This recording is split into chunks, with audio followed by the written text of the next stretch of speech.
Olá, queridos estudantes da EJA, tudo bem com vocês? Aqui quem fala é a professora Luara e nós vamos para mais uma aula de matemática. A aula passada, então, nós continuamos o nosso trabalho com as circunferências, onde nós trabalhamos com a posição relativa entre duas circunferências. E nós vimos na aula passada, então, a relação tangente entre as circunferências, tanto a tangente interna quanto a tangente externa. Hoje, então, nós vamos continuar trabalhando a posição relativa entre duas circunferências. Agora, a gente vai trazer, então, a ideia das circunferências que são secantes, internas, externas. Vamos trabalhar também com a ideia de concêntricas, que é quando elas têm o mesmo centro. Tranquilo? Sim? Então, acompanha comigo. Vamos começar, então, com as circunferências externas. Duas circunferências, então, serão externas quando não possuem nenhum ponto em comum e, ao mesmo tempo, quando uma delas está na região externa da outra. O que é estar na região externa da outra? Elas não se tocam em nenhum ponto e uma não está dentro da outra, tá? Uma está de um lado, a outra está do outro. E aí, nesse caso, então, quando as tangentes forem externas, eu calculo a distância entre seus centros, que será exatamente maior do que a soma dos seus raios. Por que vai ser maior que a soma dos raios? Porque o raio da segunda circunferência é essa medida aqui, correto? E da primeira circunferência é essa outra medida aqui. Vejam que está faltando um pedacinho que eu vou pintar aqui de preto para vocês. Esse pedacinho que falta vai aumentar o valor do raio, da soma dos dois raios. Portanto, a distância entre esses centros será maior do que a medida da soma entre o raio 1 com o raio 2.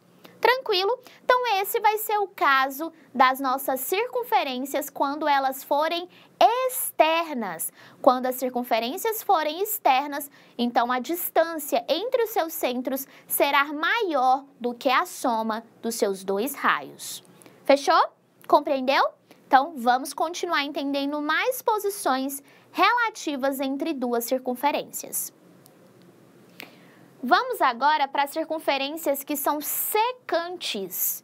Duas circunferências, então, são chamadas de secantes quando elas possuem apenas dois pontos em comum, assim como nós vimos lá na relação da reta com a circunferência. Então, quais são esses dois pontos em comum aqui no nosso gráfico? Esses exatos que eu vou colocar aqui de preto. Vejam, então, que nesse caso, eu vou ter, então, aqui o raio da segunda circunferência, que é toda essa nossa medida aqui, e eu tenho o raio dessa minha outra circunferência, que é toda essa medida. Então, nesse caso, a gente vai subtrair a medida dos raios para encontrar o valor da distância, mas nesse caso, a subtração das medidas dos raios será ainda menor do que a distância, certo? Porque ela vai ultrapassar a distância, então, entre esses dois centros, né? Que é o centro O1 e o centro O2.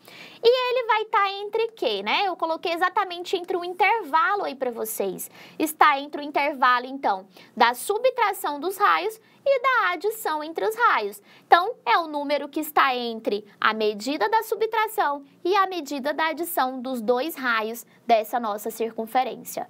Essa, então, é a posição relativa de duas circunferências que são secantes, que é quando elas se tocam em apenas dois pontos. Vamos, então, agora conhecer mais uma posição relativa. Agora, nós vamos trabalhar com as circunferências que são internas entre si. Acompanha comigo. Quando elas forem internas, né, uma circunferência ela é interna à outra se os pontos de uma delas são interiores à outra. O que isso significa no gráfico? Simplesmente eu consigo desenhar uma circunferência exatamente dentro da outra. Quando isso acontecer, então, pessoal, a distância entre os seus centros será menor do que a subtração entre os seus raios. Vejam, então, que eu tenho a medida do raio da circunferência 2, que vai vir até aqui, puxei um pedacinho aqui, e a medida do raio 1, que vai ser também até aqui. Se eu calcular apenas a diferença, ainda vai ficar faltando um pedacinho aqui da distância entre elas, certo? Para poder dar essa distância em vermelho que está na tela. Então, quer dizer, então, que a distância entre os nossos dois centros, que é o O1 e o O2, vai ser menor do que a subtração das medidas dos seus raios. E vejam que eu sempre coloco dentro do módulo. Por quê, professora, que você coloca sempre dentro do módulo a subtração ou a adição desses raios? Porque nós estamos trabalhando com medidas. Quando a gente trabalha com medidas, não existe número negativo. Portanto, a gente coloca o módulo, porque a gente sabe que o resultado sempre tem que ser positivo. Ok? Tranquilo? Fechou essa relação? Então, vamos agora para a última, que é quando elas forem concêntricas. Desculpa, pessoal. O que é concêntrico? Elas serão concêntricas quando elas tiverem o mesmo centro. Como assim? Como é que isso vai acontecer? Vamos analisar comigo. Duas circunferências, então, elas são concêntricas se seus centros são coincidentes, ou seja, elas têm o mesmo centro. Nesse caso, uma circunferência, ela sempre tem que ser interna à outra. Então, isso só vai acontecer quando eu tiver uma circunferência dentro da outra, tá? Então, vejam o gráfico, que fica mais claro aí para nós. Tenho a circunferência C1, que está em roxo, e a circunferência C2, que está em verde.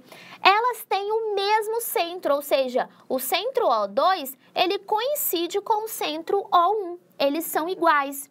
E uma está dentro da outra.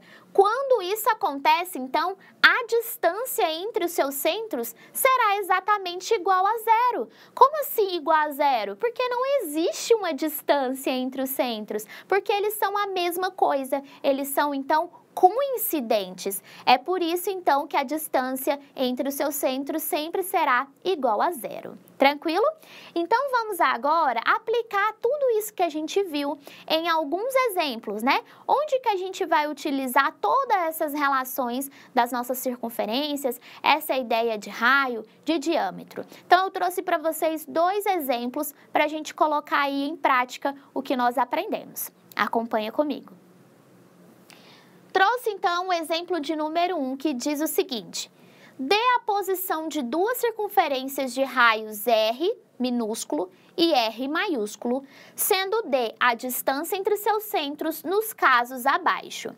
Então, o que ele deu para nós? Ele deu o raio menor, na letra A, igual a 2 centímetros, e ele deu o raio maior, que é igual a 5 centímetros, e ele deu essa distância entre esses raios, que é igual a 10 centímetros. Então, o que a gente vai fazer?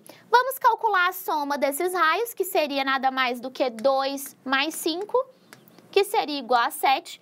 E vamos calcular também a diferença, que seria, então, 5 menos 2, que é igual a 3.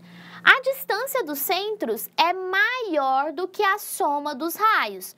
Por esse fato, então, as circunferências vão ser o quê? Externas. Por que elas serão externas? Exatamente por uma das características que a gente retirou na nossa aula de hoje. Aqui está falando, então, que a distância dos centros é maior do que a soma dos raios. Se é maior, então, do que a soma dos raios, então eu posso dizer que essas circunferências, elas serão externas. O que a gente fez, então? A soma deu 7 e a distância entre os centros é 10. Vejam, então, que a distância está maior do que a soma dos raios. Portanto, a gente chama elas de externas. Então, somente com 3 informações, a gente já conseguiu bater o martelo e dizer qual que é a posição relativa, então, entre essas nossas circunferências. Ok? Tranquilo? Então, vamos agora para a letra B. Letra B que eu trouxe para vocês, eu tenho o valor do raio menor, que é 6 centímetros, o raio maior, que é 8 centímetros, e a distância entre os centros, que é igual a 10 centímetros. Vamos, então, somar e subtrair essas nossas medidas dos raios. Então, a soma dos raios seria 6 mais 8. 6 mais 8 é igual a 14. e a diferença seria a subtração entre eles. 8 menos 6, 2. A distância entre os centros, que é 10, gente, ela é menor do que a soma dos raios. Quando isso acontece, né, e ela também é maior, desculpa, vou continuar, e ela também é maior que a diferença entre eles, não é maior? Olha aqui, 10 maior do que 2, e aqui a soma 14 é maior do que 10. Opa, voltando. Então, pessoal, por esse fato, as circunferências elas serão secantes. Por que elas serão secantes? Vocês lembram exatamente que quando elas são secantes, eu tenho aquele meu intervalo? Qual que é o intervalo, então? O intervalo é entre a diferença e a soma. Exatamente o que nós temos aí. Tranquilo? Então, se a gente tem, nesse caso, esse intervalo, então significa que as nossas circunferências são secantes. E aí, pessoal, nós fechamos, então, os nossos exemplos da nossa aula de hoje. Espero que vocês tenham entendido. Essa, então, foi a nossa última aula da unidade 3. Muito obrigada e até a nossa próxima aula de matemática. Tchau, tchau!